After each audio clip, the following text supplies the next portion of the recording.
जवळजवळ 12 ते 15 गावामध्ये मी या ठिकाणी 4 तालुक्यात जातो आहे आणि सुरुवातीच्या टप्प्यात ज्या 6 तालुक्यामध्ये सर्वाधिक अतिवृष्टी झाली ते जून महिन्यामध्ये, या जून महिन्यामध्ये सर्वाधिक अतिवृष्टी झालेल्या सर्व 65 mm पुढच्या पावसामुळं जे पिकाचं नुकसान झालं आहे ते तर सर्व मंडळ या ठिकाणी जवळजवळ 82 मंडळापैकी 62 मंडळं हे जूनच्या आणि सप्टेंबरच्या दोन्ही अतिवृष्टीत बाधित झालेल्या मंडळाच्या बाबतीमध्ये सुरुवातीच्या पेरणीनंतर झालेल्या अतिवृष्टीत आणि त्याच्यानंतर सप्टेंबरमध्ये ज्याला मिड ॲडव्हर्सिटी आपण म्हणतो त्यावेळेससुद्धा जी सततची अतिवृष्टी झाली, म्हणजे काही मंडळात तर 5-5, 6-6 वेळेस अतिवृष्टी झाली, त्याच्यामुळे फार मोठ्या प्रमाणात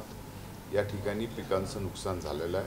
काय तुम्ही अजूनही पालकत्वाची वाट पाहताय? ओएसिस फर्टिलिटीने आता 90,000 जोडप्यांचं आयुष्य आनंदाने भरलं आहे। आजच कॉल करा 7825893600 वर आणि मिळवा फर्टिलिटी ट्रीटमेंटवर सूट आणि सर्वांना द्या आनंदाची बातमी।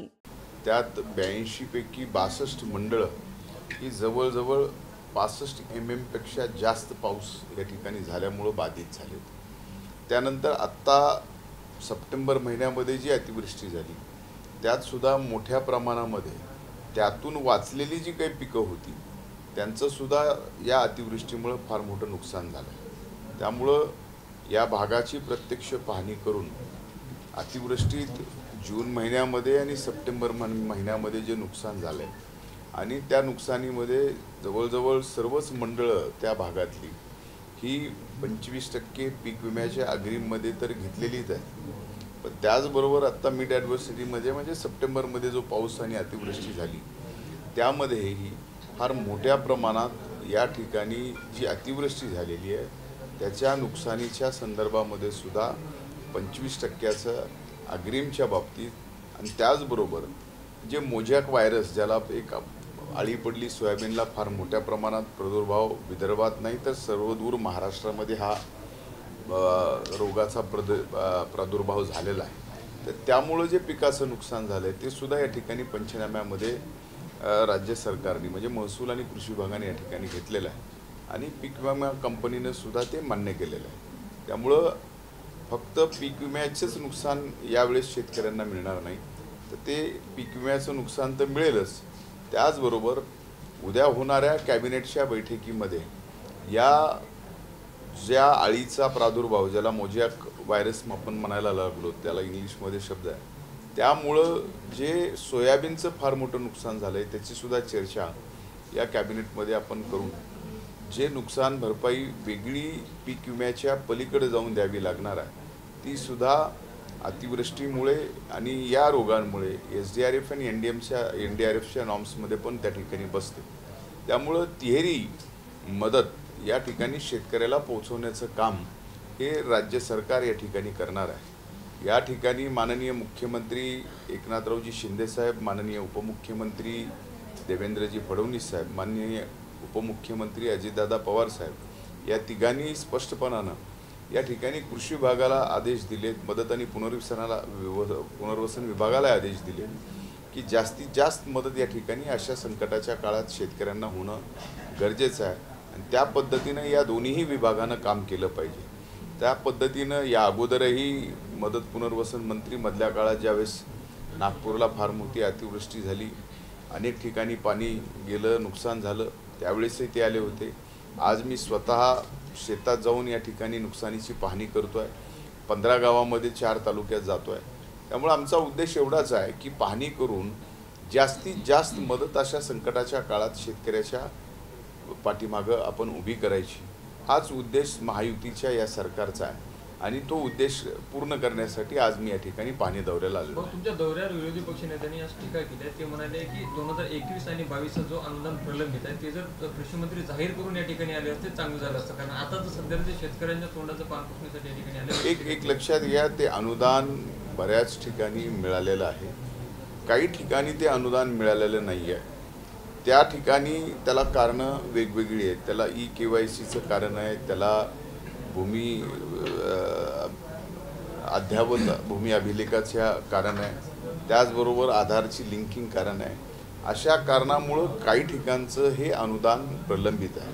पण ते सुद्धा येणाऱ्या 15 दिवसात या ठिकाणी अनुदान त्यांना मिळणार आहे. आणि आत्ता जे झालेलं नुकसान आहे हे नुकसानसुद्धा त्यात पीक विम्याच्या संदर्भातले पैसे असतील जे नुकसान बाधित शेतकऱ्यांना मिळायचे, किंवा NDRF आणि SDRFमधून जी मदत मिळणार आहे ती मदतसुद्धा दिवाळीच्या आत शेतकऱ्यांच्या खात्यावर जमा होईल. अशा पद्धतीचं अतिशय गतीनं काम शेतकऱ्यांना मदतीचं हे सरकार करत आहे. त्यामुळं विरोधी पक्षाच्या नेत्यांना 21-22च्या अनुदानाच्या बाबतीमध्ये आज एवढ्या उशिरा माझ्या दौऱ्यामुळं का होईना पण आठवण झाली की का उशिरा झाली, तर उशिरा शहाणपण का आलं, तर आपल्याला उशिरा आलं म्हणता येत नाही. आलं हे उत्तम आहे. आणि त्यांनी जी सूचना केलेली आहे की 21-22चं काही अनुदान राहिलेलं आहे त्याच्या बाबतीत सुद्धा शासन तात्काळ ते अनुदान शेतकऱ्याच्या खात्यावर जमा करणार है. सर, ओवरऑल स्टेटमेंट कैसा है? देखिए, ऐसा है कि इस समय दुगनी परिस्थिति स्टेट में है. जहाँ पे ज़्यादा बारिश की वजह से किसानों की फसल पूरी तरह से ख़राब हो गई है, उनका बहुत बड़ा नुकसान हुआ है. और दूसरी तरफ बारिश न होने के कारण किसानों की फसल पूरी तरह से हाथ से चली गई है. इसलिए ऐसा दुगना संकट राज्य में इसके पहले कई बार ऐसा देखा है, लेकिन इस बार कुछ ज़्यादा है. तो इस समय जहाँ पे ज़्यादा बारिश हुई है वो हो या जहाँ पे बारिश ही नहीं हुई है वहाँ हो, इस दोनों कारणों की वजह से जो किसानों का नुकसान हुआ है वो ऑलरेडी महायुति के सरकार ने मार्च में तत्कालीन वित्त मंत्री और इस राज्य के उप मुख्यमंत्री देवेंद्र फडणवीस साहब ने जो बजट पेश किया था, जिसको पंचामृत बजट कहा था, उन्होंने एक घोषणा की थी, वो किसानों के लिए बहुत सही मायनों में आज अहम है.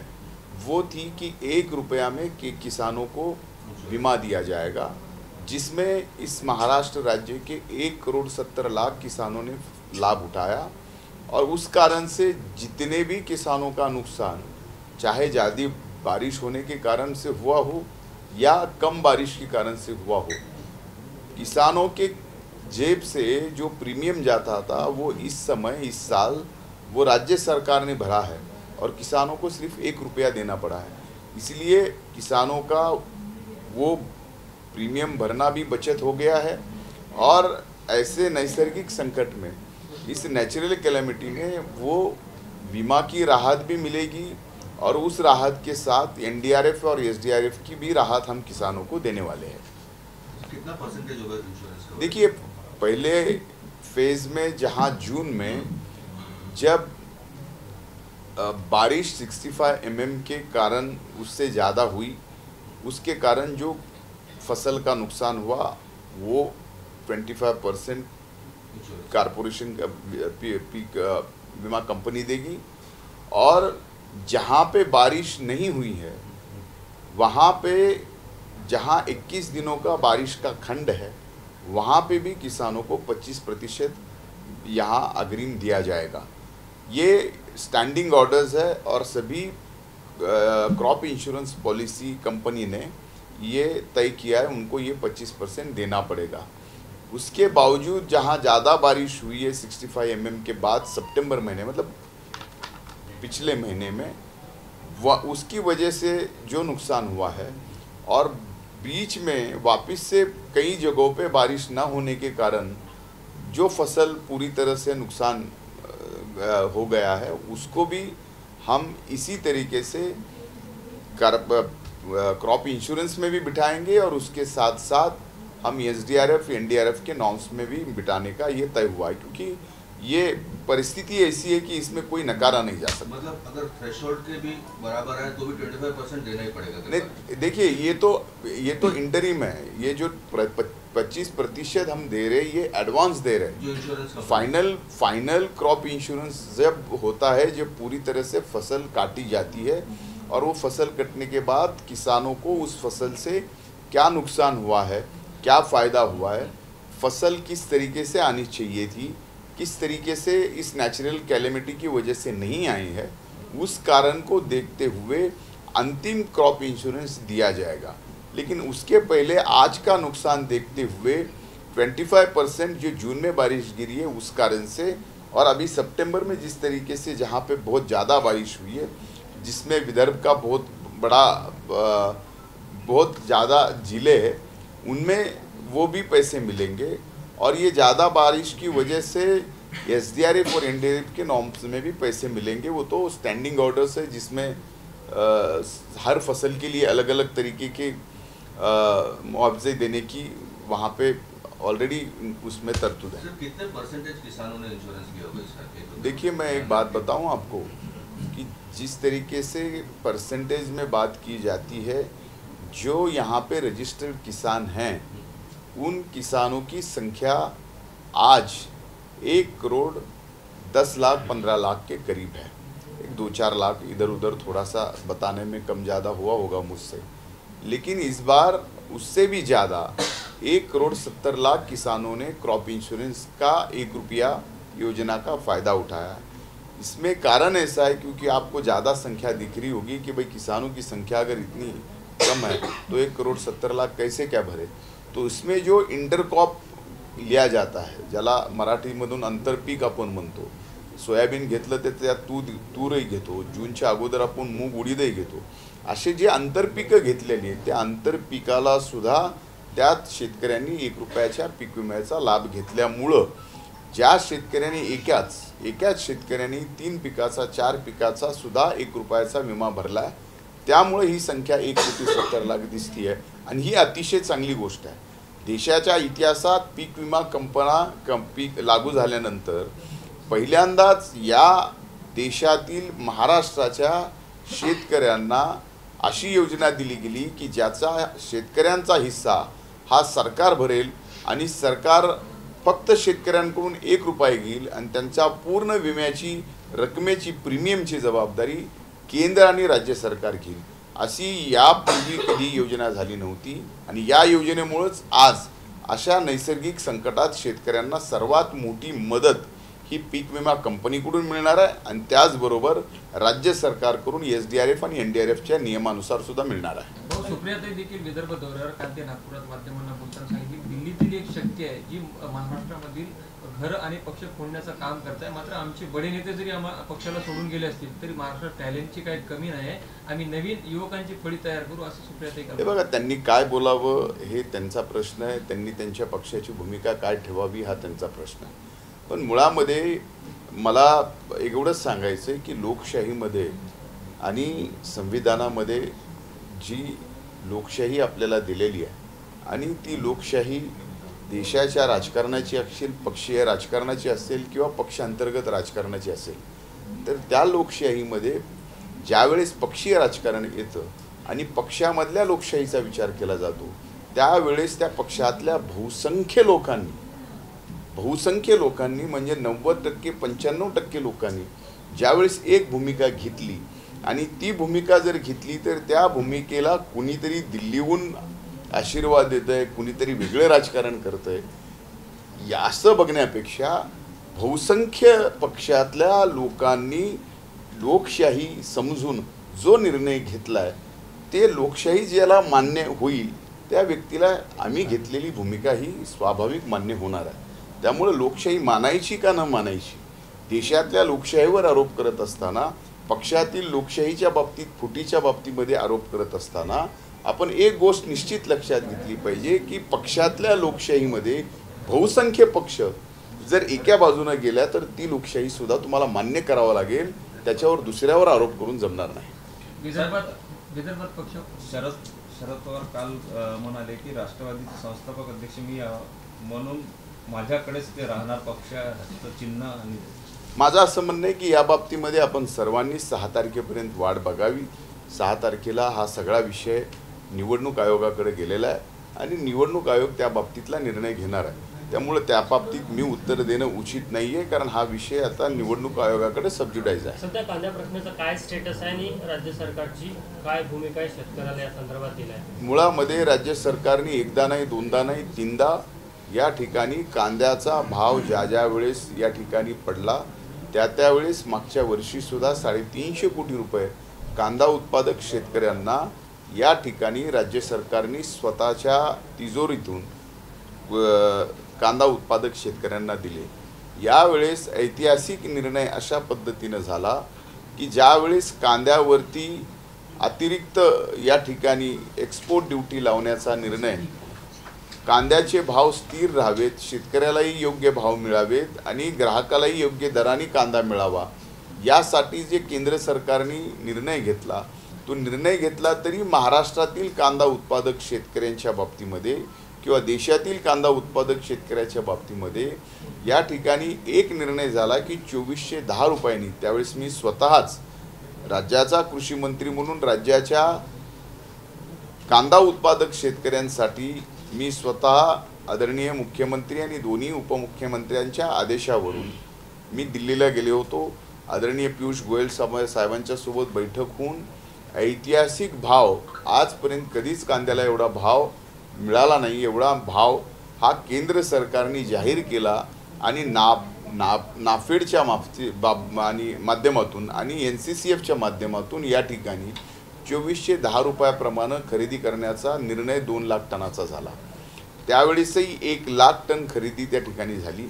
मधल्या काळात व्यापाऱ्यांनी कांदा उत्पादक शेतकऱ्यांचा कांदा खरेदी करण्यासाठी, मार्केट चालू करण्यासाठी नकार दिला, कारण ही जी काही एक्सपोर्ट ड्यूटी लावलेली आहे ती कमी करा। त्याच्यापेक्षा आमचं म्हणणं आहे की शेतकऱ्याला योग्य भाव दिला पाहिजे। ज्यावेळेस 2410 रुपये केंद्र सरकारने भाव द्यायचा निर्णय केला, त्यावेळेस व्यापाऱ्यांना त्या ठिकाणी शेतकऱ्यांना 2500-2600 रुपये भाव द्यावा लागला। त्यामुळं कांदा उत्पादक शेतकऱ्यांचा फायदा झाला। नाफेडनी, NCCFनी पण या ठिकाणी खरेदी केली 1 लाख टनाची। परवा दिवशी मी स्वतःसुद्धा जाणार होतो, पण पूर्वनियोजित कार्यक्रमामुळे गडकरी साहेबांच्या सोबत अकोलेला मी होतो विद्यापीठात, त्यामुळं माननीय अब्दुल सत्तार साहेब आमचे सहकारी पणन मंत्री ते स्वतः गेले होते आणि त्यावेळेसही या ठिकाणी निर्णय झाला की त्याच भावाने 2 लाख टन कांदा खरेदी या ठिकाणी केंद्र सरकार करेल।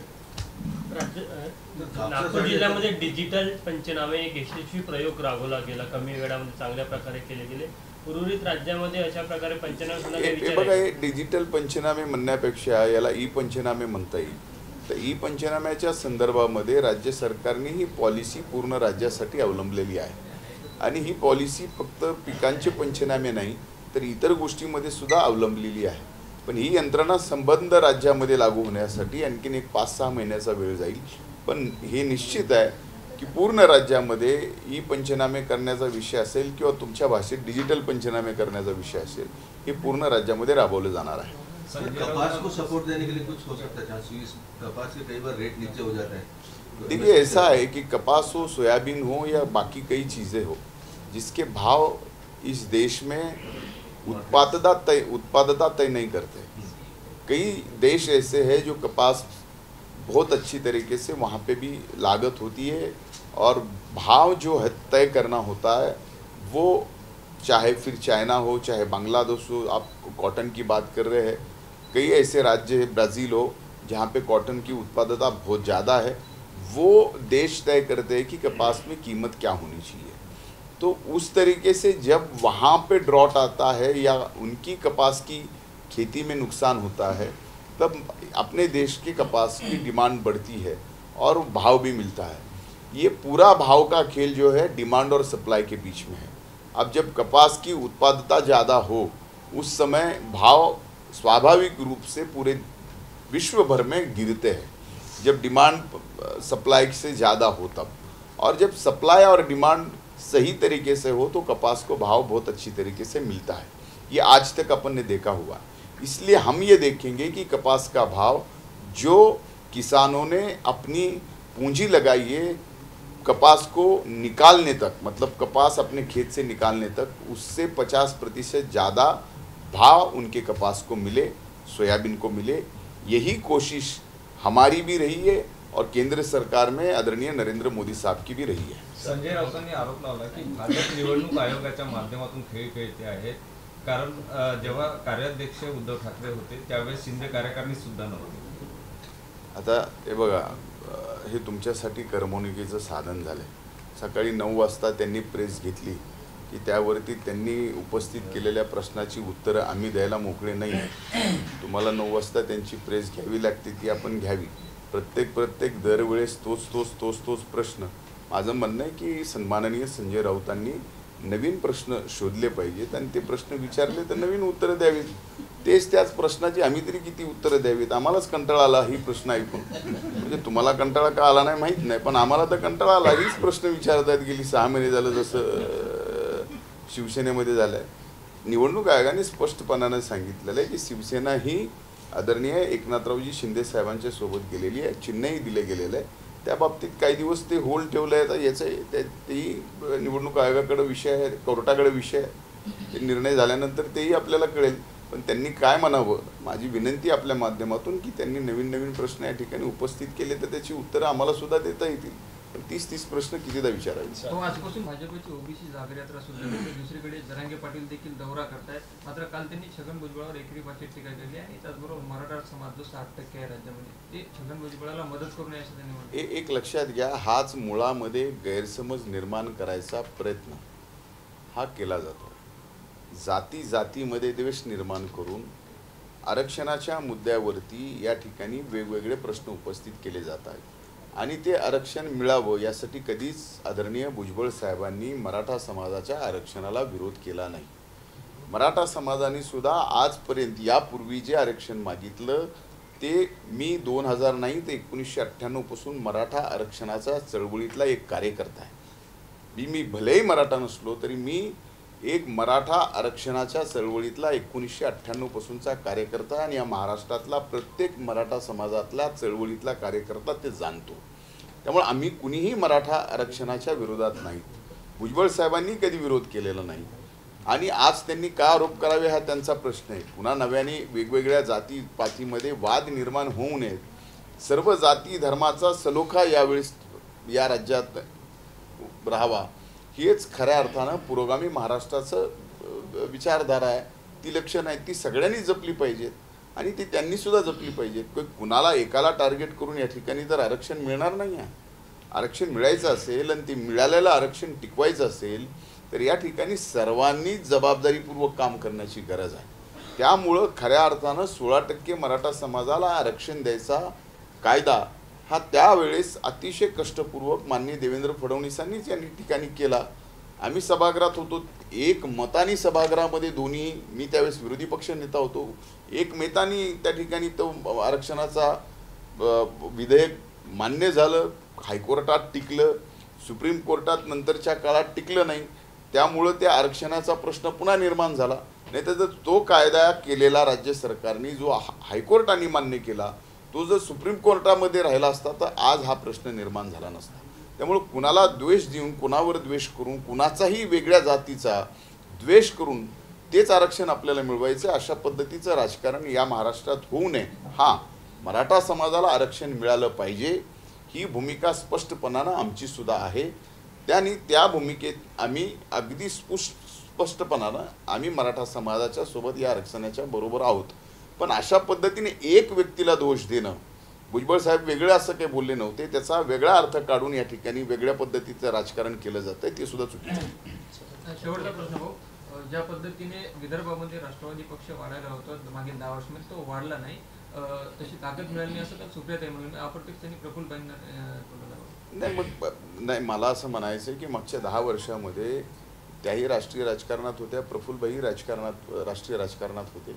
आता कुणाला दोष द्यावा, त्या ठिकाणी कुणाला दोष द्यावा? पक्षाचं नेतृत्व तर त्यांच्याकडे होतं, पक्षाची पूर्ण जिम्मेदारी त्यांच्याकडे होती. विदर्भामध्ये सुरुवातीपासून, आज नाही, सुरुवातीपासूनच ज्यावेळेस 1999ला राष्ट्रवादी काँग्रेस पक्ष निर्माण झाला त्यावेळेसपासूनच विदर्भामध्ये राष्ट्रवादी काँग्रेस पक्षाची आपल्याला वाटतं तेवढी ताकद कधी निर्माण झालेली नाही, हे मान्य करावं लागेल. आणि हे संघटन म्हणून मी एक कार्यकर्ता म्हणून या ठिकाणी घडलेलो आहे. आजही मी भलेही मंत्रिमंडळामध्ये मंत्री असेल पण माझ्या जीवनातला कार्यकर्ता मी कधी मरू दिला नाही. त्यामुळं ही जिम्मेदारी याचं मंथन होणं आवश्यक आहे. पण आत्ता मात्र निश्चित आहे की जे अडथळे पूर्वी होते त्या अडथळेपेक्षाही पुढे जाऊन या विदर्भामध्ये राष्ट्रवादी काँग्रेस पक्षाची ताकद ही फार मोठी आहे प्रमाणात वाढलेली आपल्याला येणाऱ्या काळात दिसून येईल. थँक्यू.